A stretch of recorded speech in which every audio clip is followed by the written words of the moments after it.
Pronto, vamos agora seguir no raciocínio do suicídio. A pergunta é, você percebeu que quando nós trabalhamos com o preso, eu tenho a morte do preso praticada por outro preso, e a responsabilidade do Estado é objetiva, eu não aplico a culpa de terceiro, e nós temos também aquilo que diz respeito, à fuga do preso, né? O preso em fuga que causou o dano. A responsabilidade também é do Estado, é objetiva. Agora o terceiro caso é o suicídio. E aí eu lhe pergunto, o preso que realmente praticou suicídio, não foi migué, não está encobrindo o homicídio, não, é suicídio mesmo. O Estado tem responsabilidade? É muito comum as pessoas acreditarem que por ser culpa exclusiva da vítima, eu afastaria a responsabilidade do Estado. Só que essa tese não cola mais. O Supremo Tribunal Federal e o Superior Tribunal de Justiça dizem o seguinte, que no caso do preso, o Estado tem dois deveres.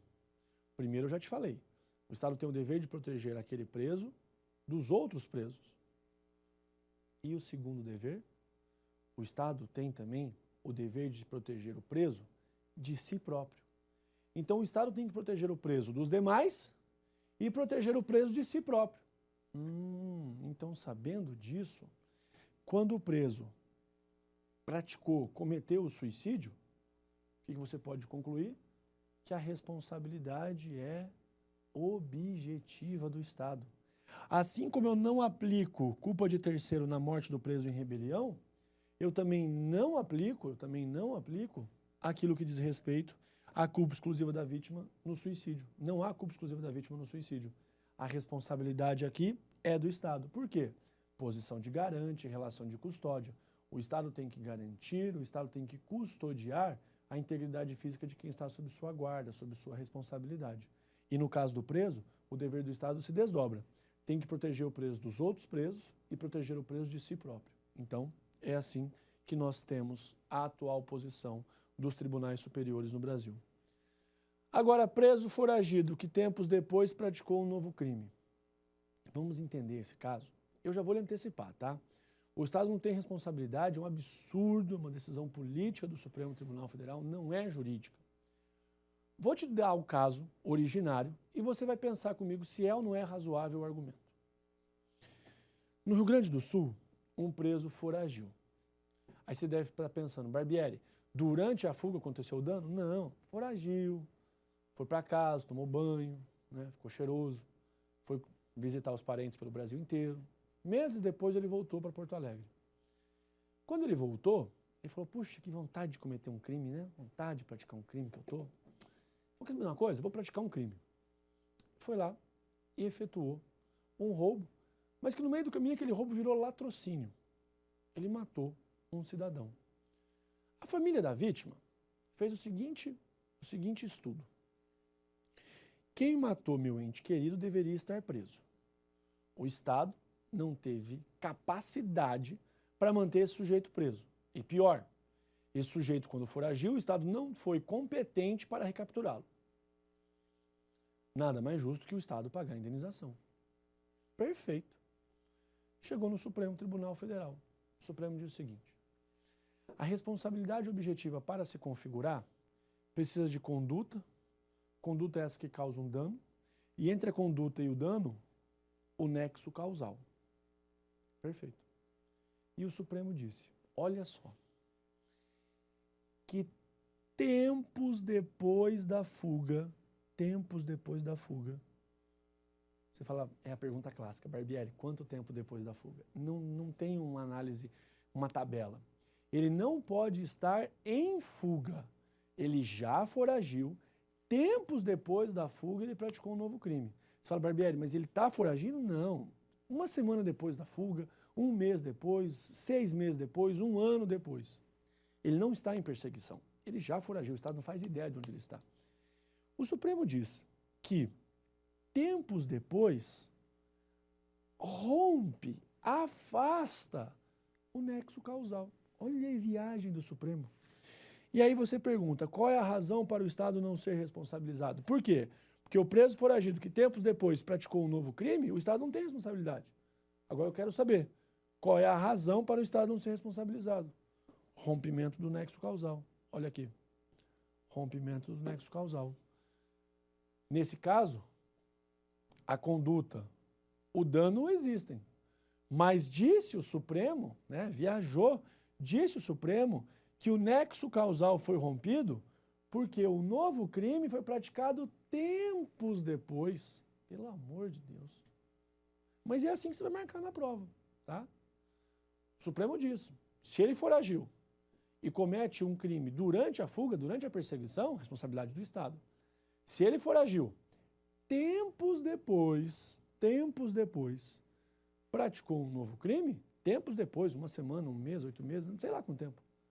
Aí não tem responsabilidade do Estado, porque tempos depois para o Supremo Tribunal Federal, rompe nexo causal. Tá fácil, né? Bom, depois do julgamento aí, que os mensaleiros não formaram quadrilha, vindo do Supremo, não duvido mais de nada, né? Imagina o professor de penal para explicar como é que você condena alguém por formação de quadrilha no Brasil. Ave Maria, né? Tem como explicar, não. Mas entendeu isso aqui?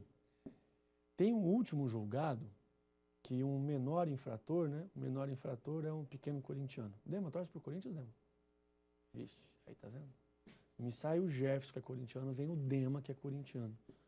Professor, cria-se um estado de tensão durante a aula? Claro que sim. Como é que você permite mais um corintiano? Agora tem que falar bem do Corinthians. Dema é maior que eu tenho 1,94, Dema é maior que eu. Imagina, os objetos, né, de pequeno valor já estão todos guardados, tal, já viu, né? Já viu. Daqui a pouco o Dema vem com aquela calça, né, meio toba, aquela camisetinha que ele acha que tem um gavião bordado, uma galinha da Angola, aquele sapato, parece o tênis do Mickey, né, parece uma pantufa, aquele gorro que tem uma bolinha que fica, né, resvalando nas partes, né, dos fundilhos, e é nós, mano, Corinthians, vai falar o quê? Agora Dema e Jefferson passeiam naquele Fiat 149, lembra? Jefferson comprou um Fiat 147, coloca um adesivo Vida Louca com K na frente e atrás é nós, Corinthians. O adesivo, 2 adesivos, 2 defeitos a mais. Agora o Fiat é 149. Então os dois passeando aí. Já pensou? Os dois vão assistir a final do Corinthians, né? Final do Campeonato Brasileiro. Da Série B, tá, Dema? Mas não tem problema, né? Não tem problema, né? E agora? Aí eu lhe pergunto. Aquele pequeno corintiano, um little kid, foragiu da Fundação Casa, antiga FEBEM. 8 dias depois da fuga, ou seja, ele não estava mais sendo perseguido, ele trocou tiros com um policial e os projéteis disparados pelo pequeno corintiano atingiram uma vítima, um cidadão do outro lado da rua que morreu. A família daquela vítima ingressou com uma ação contra o Estado de São Paulo. Não teve sucesso. Por quê? Tempos depois da fuga, um novo crime para o Supremo Tribunal Federal, rompe nexo causal. É duro de engolir isso, né? É um absurdo, parece que legitima a incompetência do Estado. Parece não, no fundo legitima. Mas, entenda, para passar na prova, vamos marcar do jeito que está sendo cobrado e do jeito que é, pelo menos hoje, o juridicamente adequado. Pronto, marque assim. Tempos depois do crime, qual é a responsabilidade? Nenhuma, tá bom? Responsabilidade do agente público. Bom, falei da responsabilidade do agente público de cara já, na largada você coloca. A responsabilidade do agente público será sempre subjetiva. A responsabilidade do agente público será sempre subjetiva. Não há exceção. Lembra da análise do artigo 37, parágrafo 6º da Constituição Federal. O agente público responde sempre de forma subjetiva. Por quê? Olha lá o que diz o 37, parágrafo 6º, caso você tenha esquecido. Olha a ideia aqui da ação regressiva do dolo da culpa. Ó. Artigo 37, pega para mim, por favor, o seu parágrafo 6º. As pessoas jurídicas de direito público e de direito privado, prestadoras de serviços públicos, responderão pelos danos que seus agentes, nessa qualidade, causarem a terceiros. Beleza. Assegurar o direito de regresso contra o responsável, nos casos de dolo ou culpa. Você tem que demonstrar o dolo ou a culpa, a responsabilidade do agente, que é quem realmente causa o dano, é subjetiva. Aí você sabe que a responsabilidade do agente público é sempre subjetiva. Entretanto, tenho duas situações. O agente público no exercício da função e o agente público fora do exercício da função. E agora, José? Quando o agente público exerce a função, Ele, agente público, responde de forma subjetiva. Quando o agente público está fora do exercício da função, ele, agente público, responde de forma subjetiva. Ou seja, por favor, a responsabilidade do agente público nunca será objetiva. É sempre subjetiva. Agora vamos lá. Um policial militar, no exercício da função, efetuou um disparo contra um cidadão, contra um inocente. Qual é a responsabilidade do policial militar, que é agente público? Subjetiva. Ah, bacana. O mesmo policial militar, azarado não, tirou férias, foi para o litoral, deu a ré no seu veículo, saindo da praia, bateu na moto que estava atrás, que ele não viu, a moto caiu, teve dano àquele proprietário. E eu pergunto, qual é a responsabilidade daquele policial militar que estava de férias e causou dano a outro particular? Subjetivo, pronto. Só que o que mudou? No primeiro caso, ele estava exercendo a função e efetuou um disparo contra um cidadão. No segundo caso, ele está de férias, fora do exercício da função, e também acarretou um dano ao cidadão, ao particular. Quando o agente público está exercendo a função, gera responsabilidade para o Estado? Gera. O agente público, no exercício da função que causa dano, impõe responsabilidade ao Estado. Entretanto, quando o agente público está fora do exercício da função, e por essa razão, fora do exercício da função, e por essa razão ele causa um dano, ele não está ali como agente público, ele está como particular. E se ele causou dano fora do exercício da função, aí o Estado não tem responsabilidade não. Aí o Estado não tem mais responsabilidade. E tem um caso interessantíssimo, né? Quer dizer, interessantíssimo mais ou menos, né? O caso é um pouco triste, mas é interessante. No Rio de Janeiro.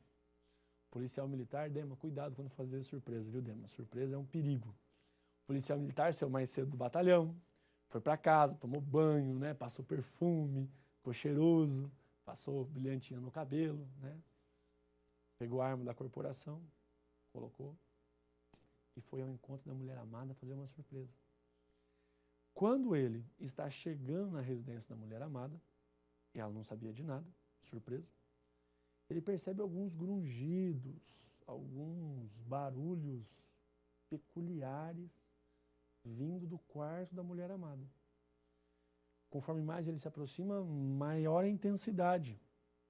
Quando ele abre a porta, a mulher amada estava na versão combo. O que é a versão combo? Ela com mais alguém. Ele não sabia.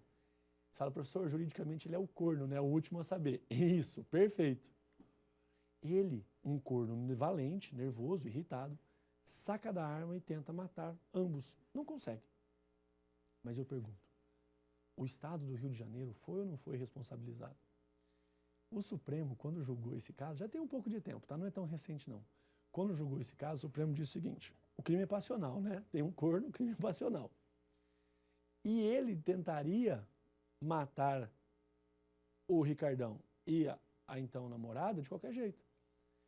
O fato de ter a arma da corporação não atrairia por si só a responsabilidade para o Estado, porque ele não estava no exercício da função, não estava fardado, não estava com a viatura da polícia, nem nada.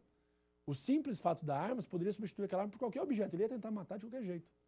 E aí, naquele momento, o Supremo disse que o Estado do Rio de Janeiro não seria responsabilizado. Interessante, né? Caso do corno, caso do corno, também conhecido como caso do corno. Mas lembre-se, se o agente estiver exercendo a função e causar um dano, o Estado responde. Se o agente não estiver exercendo a função e causar um dano, agora o Estado não responde. Mas, de qualquer forma, a responsabilidade do agente é sempre subjetiva, tá ok? Grande abraço para você, fica com Deus e até nossa próxima aula. A gente se vê. Até lá.